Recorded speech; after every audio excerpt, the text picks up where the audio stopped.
There are a lot of weird things going on at Disney World and Disneyland. And I'm not just talking about the guy who wears a full tuxedo to ride Splash Mountain. Last time we covered 7 of the strangest things hiding in the parks, and you guys flooded the comments with your own favorites. So today, we're going even weirder. Like, did you know that there's a shop in the parks that does something both gross and genius? Disney does secret lice checks at Bibbidi Bobbidi Boutique. Yeah, when your kid goes in for a princess makeover, the fairy godmother in training will casually comb through their hair and, without making a scene, check for lice. If they find something, they kindly suggest rescheduling and give your family a voucher to come back. It's handled with total grace and Disney-level tact. No shame, no fuss, no ruined magic. It's wild to think about, but honestly, pretty brilliant. But does that just mean that they release the infestation back into the park? All of those creatures just waiting to multiply into the follicles of unsuspecting park guests? If you ask me, that's the real Mr. Toad's Wild Ride. Yeah, it's gonna be that kind of video. This is 10 more weird Disney facts that will make you wonder what's really going on behind the magic. Once upon a time in Tomorrowland, you might have been heckled by a trash can. I can't tell you how many of my best stories start this way, although it's probably time for me to stop fist fighting trash cans every time I have too much to drink. The Tomorrowland receptacle wasn't just any trash can. This was a talking trash can named Push. This little guy roamed around on wheels, he interacted with guests, and was operated remotely by a cast member watching nearby, presumably from inside of another random trash can. He'd crack jokes, give compliments, and yeah, ask you to feed him your garbage.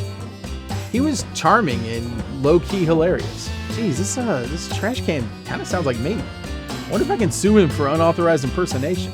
Sadly, Push was retired in 2014, but fans still miss him. Disney managed to make a trash can into a beloved character. That's the magic right there. Now, if only they could turn me into a beloved character and not just a creepy impersonation of a fully functioning adult. Before the endless magical express buses, before minivans, before airport rideshare drop-offs, Walt Disney World actually had its own working airport. The Lake Buena Vista Stoll Port, STOL stands for Short Takeoff and Landing, opened in 1971, just a few months after the park itself. The idea was that small commuter planes could bring guests in directly, avoiding the need to land in Orlando. But here's where it gets weird. The runway was built with grooves that would play When You Wish Upon a Star as you taxied over it. The spacing of the grooves caused vibrations in your tires that lined up with the song's notes. It was the ultimate in Disney showmanship. Magic from the moment your wheels hit the ground. The downside, turns out the airport wasn't great for actual air traffic. It was dangerously close to the newly expanding monorail line, which violated FAA safety rules. So it shut down in the early 80s. The runway sat there for decades as a weird curiosity, until Disney eventually paved over those magical grooves in the 2000s. Today is basically a glorified parking lot for buses, and no, you can't rollerblade down it to hear the song. I've checked. Okay, this one's strange and oddly specific. In Disneyland's Big Thunder Mountain Railroad, there's a goat holding a stick of dynamite in its mouth. Longtime fans developed something called the goat trick, where you stare at the goat while the train whips around a tight corner. Supposedly, it gives you a stronger sense of G-force. There's some debate whether this does anything at all, but those that prescribe to the goat trick stand behind the science of it all. When you turn your head toward the goat, it makes your body feel like it's being pushed backwards, and something about the inner ear. And look, I don't know science. I make videos. Pretend I said something really smart here. I guess you'll just have to trust that the goat trick is real and not just made up to fool people into staring at a goat that's about to explode. Disneyland in the late 1950s was still figuring out what it wanted to be, and one of its strangest experiments was Holidayland, a 9-acre grassy park just outside the main gates. Opened from 1957 to 1961, Holidayland had picnic tables, sports fields, a circus tent, and, scandalously for Disney, beer sales. Walt envisioned it as a place for large groups to gather for corporate outings or school picnics without crowding the inside of the park. You could hang out, eat, play softball, then head into Disneyland later. The problem? No shade, no nighttime lighting, and honestly, no rides or themed environments. People didn't come to Disneyland to play baseball. They came for pirates and princesses. Holidayland closed quietly in 1961 and land was eventually redeveloped into New Orleans Square. It's one of those weird ideas that makes sense on paper, but just didn't match the park's identity. Back in the late 80s, eating sandwiches was so lame. Like, what are you, some kind of Earl, too busy playing cards to eat real food? As if. Then along comes Disney, ready to reinvent the sandwich with something called the Handwich. Let's pause here and get all of the rude, risque jokes out of our system before moving on. Okay, I'm good. Let's continue. It was basically a bread cone stuffed with fillings. A sandwich ice cream cone. Really, like, take a sandwich and drop it into an ice cream cone. That's it. They hyped it as the sandwich of the future. Easy to hold while walking around the park. But in reality, it was messy, awkward, and didn't catch on at all. Think of it like an edible traffic cone full of chili. A visual you'll never be able to get out of your head. Delicious? Maybe. Practical? Not so much. Available in ham and cheese, pulled barbecue chicken, roast beef and cheddar, tuna salad, spicy tacos, seafood salad, ambrosia salad, even a Cobb salad variety exclusive to MGM Studios upon its 1989 opening. They managed to find every disgusting sounding flavor imaginable. This thing sounds like it's being pitched to purposely ruin the park like something out of The Producers. Marketing promised that it was the sandwich you could eat with one hand, conveniently ignoring the fact that you can eat practically any sandwich with one hand. The Handwich has been reintroduced several times, most successfully over at the Cozy Cone in DCA, but really, do our sandwiches need to be this weirdly uncomfortable to enjoy? I think not. Would you try a Handwich if they brought it back? And which flavor would you gamble your dignity on? When Animal Kingdom opened in 1998, Kilimanjaro Safaris wasn't just an animal ride, it was an interactive story. Guests were on patrol in Harambe Reserve, helping track poachers who were hunting elephants. As you drove through the savannah, you'd hear radio chatter about a mother elephant named Big Red and her calf, Little Red. The climax was a disturbing scene where your vehicle came across the body of Big Red, tusks removed, while the poachers were being arrested. It was bold storytelling, but for a family ride in a brand new park, maybe a little too bold? Disney quickly reworked the ending, keeping the poacher theme but removing the on-screen elephant tragedy. Today, the ride still hints at danger, but focuses more on conservation and the animals themselves. Do you think the original Poacher storyline was too dark for Disney, or do you wish they kept it in? Let me know in the comments. In a place where you expect rides and shows, Disney sometimes surprises you with something totally unscripted, like the clap box.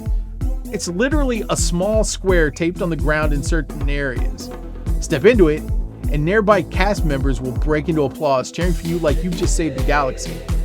It's completely pointless, wonderfully silly, and somehow magical. Some guests laugh, some dance, and yeah, some even tear up. I don't know what's going on with them. There's probably some things they need to address.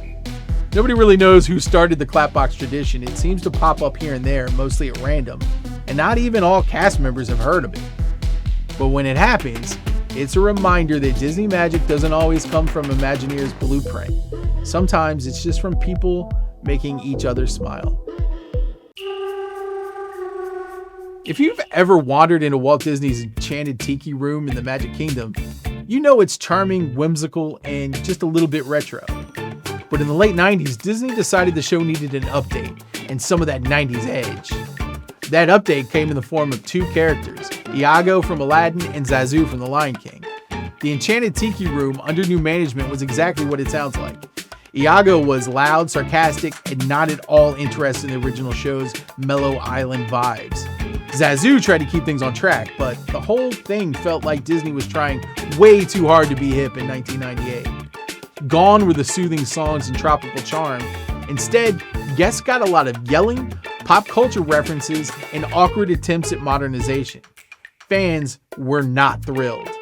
Then, in 2011, the attraction experienced a small fire.